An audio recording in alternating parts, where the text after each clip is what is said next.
Our first guest tonight is a retired correspondent from ABC News who has made the bold step of endorsing a political candidate.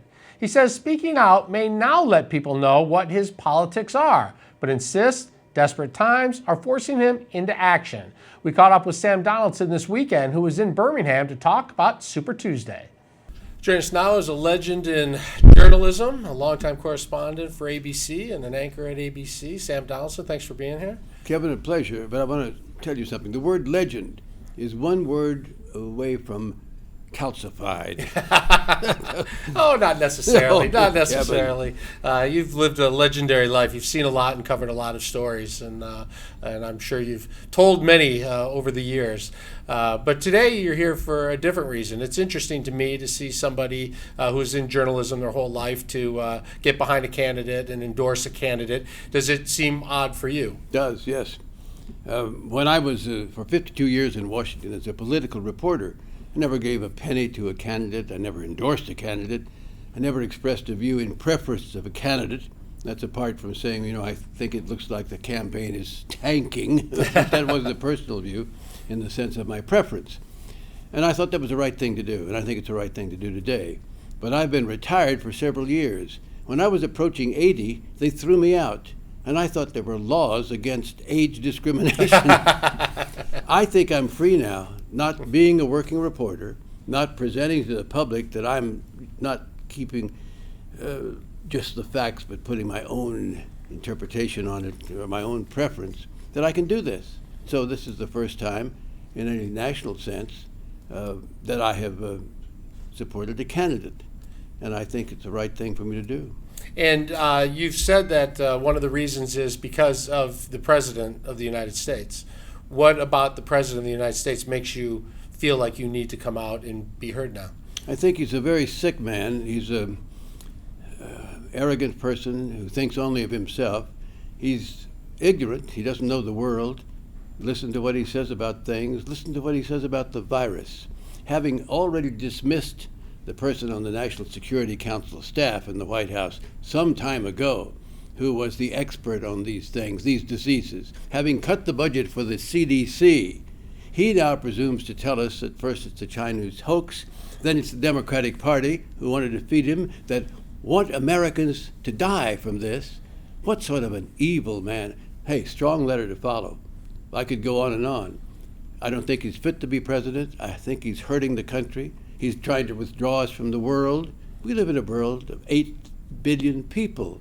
We can't withdraw from this organization, that organization. We can't believe that the scientists, and he doesn't believe in science, are also producing a hoax about global warming, about destroying the atmosphere with our fluorocarbons. He's unfit to be president, and he's hurting us, and I want him out of there. So let's talk about the person you do like. Who do you like and why?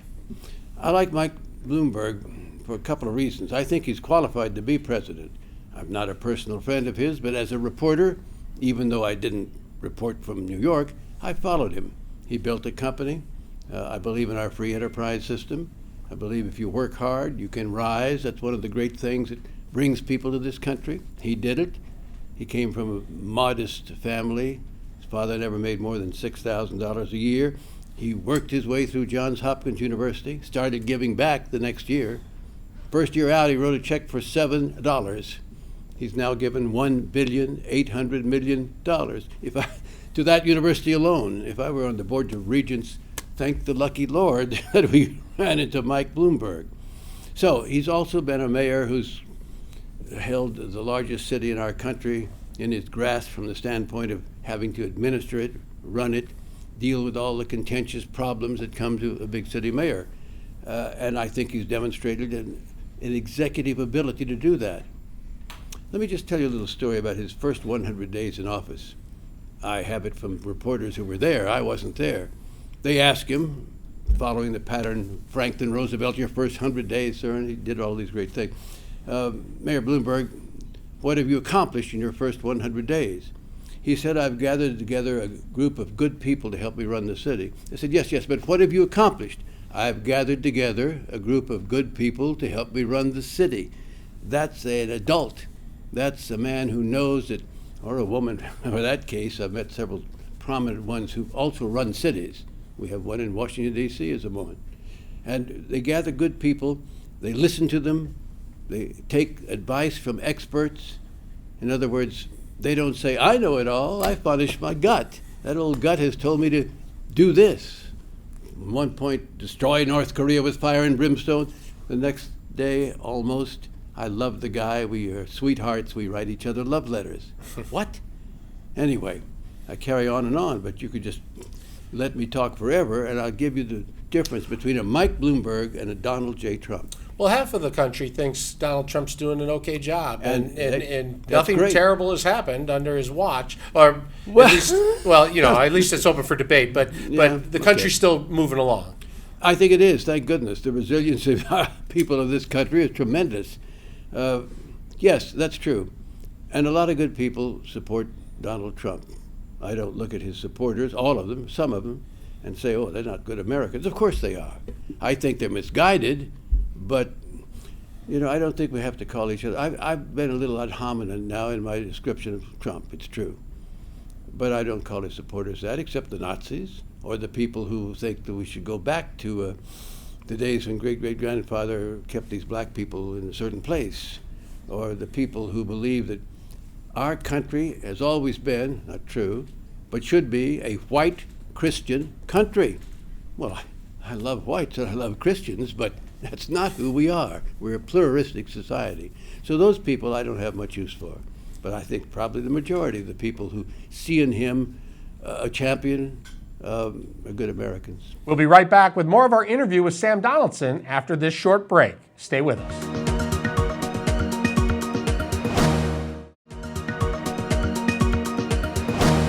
Welcome back. We caught up with former ABC correspondent Sam Donaldson this weekend, who was in town to support candidate Michael Bloomberg. Let's get back to our interview. You followed so many campaigns throughout the years, and you kind of see people rise and fall and rise and fall as they go along. Bloomberg's gotten into the race late.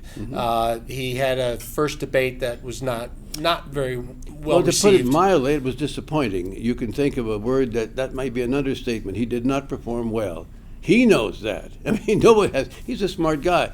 He doesn't come off the stage and say, "Oh, wasn't I brilliant?"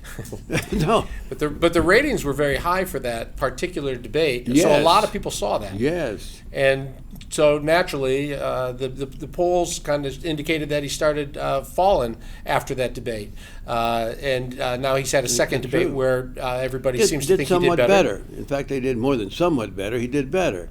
In the March 15th debate, I guarantee you. When I say I guarantee you, I'm not going to sell the ranch, but I mean, he's going to do even better. The first debate that Joe Biden, who is like Lazarus, now been resurrected by South Carolina from the dead, if you remember, his first answer, he stopped, my time's up. No one told him his time was up, but he was very timid. His debate was not good. This last debate, after 5 debates, he's smoking. Bloomberg learns quickly. His last debate was in 2009 when he was running for mayor of New York.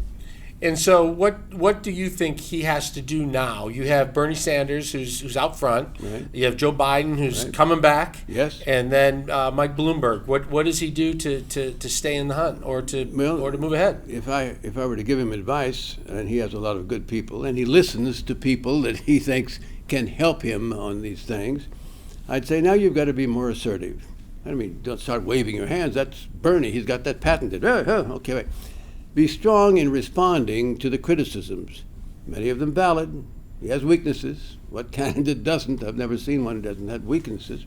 Respond to it forcefully with your best arguments. Put your best arguments on the table. And, yes, call out your opponents when you think they're vulnerable. That's the way debates are. That's what debates are for. He knows how to do that. He can do that. For instance, he said in his first debate, I worked hard, I built a company, and people said to him, he made a lot of money. And Bernie says to him, yes, but what about the thousands of people who worked for you? Don't you think they had something to do with it? His response, I think, could have been, because it would be factual, I paid them well. When they worked hard, I gave them promotions. I mean, I've treated the people well. It's not as if I thought I was the only one. But he didn't. He didn't respond. I think the reason, the first thing was Elizabeth Warren. You're an arrogant billionaire, and let me tell you the things you've said about women, unacceptable. And he's thinking, now I can respond, but I'm to respond in a way that makes it look like, yes, I put women down. Well, just let me tell you, Senator Warren, I mean, maybe he should have. He didn't. Keep watching. To that point, some say Bernie Sanders can't beat Donald Trump. Joe Biden thinks he has the best chance to beat Donald Trump. Mike Bloomberg says he's the only one who can beat Donald Trump. How do you see that with those three frontrunners? I agree that Senator Sanders is looking for something that may be ideal for this country. Eventually, I think we're going to single payer, the system that the British used, the Canadian used, but we're not there yet.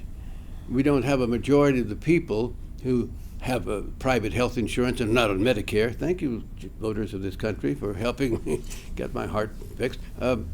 So I think we go slower as fast as possible. And I think a Biden, a Bloomberg saying we'll build on the Affordable Care Act, we'll put in a public option in addition to other improvements, that's the right way. I think people will respond to that. But you say, I'm going to throw the long ball into the end zone instead of grinding it out 3 yards by the time.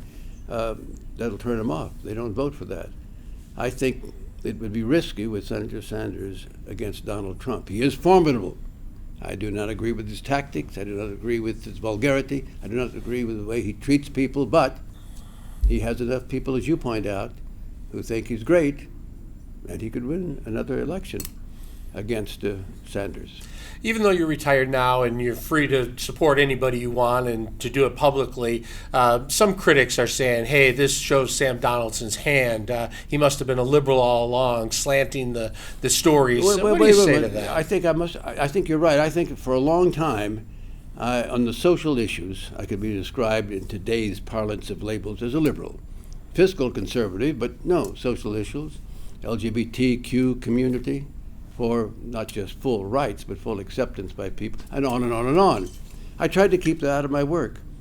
You're a reporter, right? Mm-hmm. You have personal preferences. You're no dummy. You've seen people, you've covered people, you've looked at issues.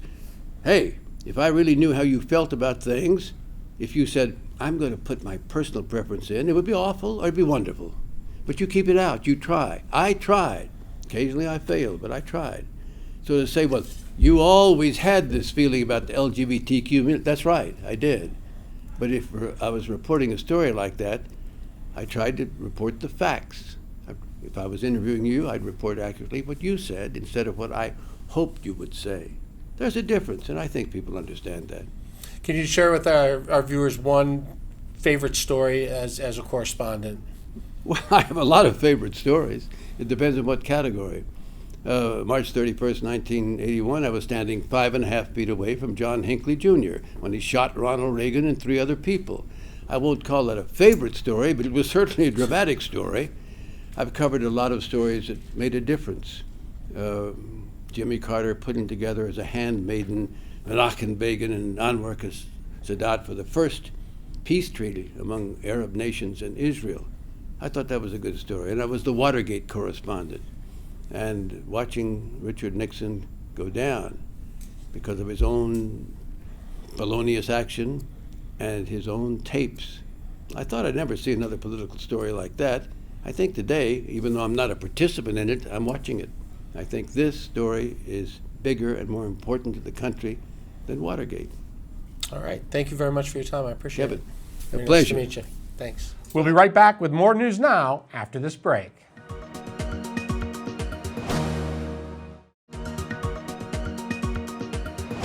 Our next guest is a labor and employment law attorney who says the Harvey Weinstein verdict in his sexual harassment case may change life in the workplace for all of us. Joining us now is Debra Brower. Thanks for being here. Oh, thank you for having me. So this is just a huge issue that companies have been dealing with for a long time, some of them better than others. Does it start with a policy in the workplace? Absolutely. I mean, it is the starting point that companies have to have written policies defining sexual harassment, setting out reporting requirements, but the policy more importantly has to say we won't tolerate it.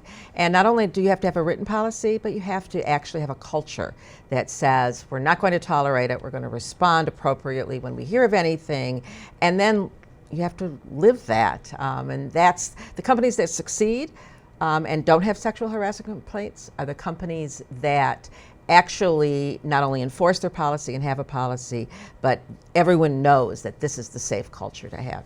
Is it the same in big companies and small companies, or should it be the same in big companies and small companies? Well, I think it should be the same. I think it's harder for smaller companies in a way because the workplace can be more informal, more casual. The company can be family owned. There's not shareholders to report to, and I think policies there are sometimes not applied specifically. But the rules should be the same. There should be zero tolerance, big or small. Sometimes I've heard people say, well, we watch a video and we have to go through and Right. make sure we didn't fast forward through it and we check the boxes. But the people at work don't necessarily live the message. Right. And it's sort of confusing. It's like, well, are we supposed to follow the video or do we follow the example of people in the workplace? Well, I mean, that's a wonderful question. I mean, you have to follow the example of the people in the workplace, but that example has to be the right example. The video won't mean anything if you don't have the people who are on top, at the head of the company, who are actually sending the right message. You really need to have policies and actions together, and that is how you have a safe workplace. And the key seems to me that you have to be able to report what you think is a problem. And that has to be taken seriously and talked about. And whether it is or isn't a problem, that has to all be explained to everyone. You have to have this communication. Right, absolutely. People have to feel free to report whether they actually are the victim of something or they observe it. That's important too. And I think that's what we're really learning with the whole Me2 movement, is that there's lots of reasons why people don't report. People are afraid.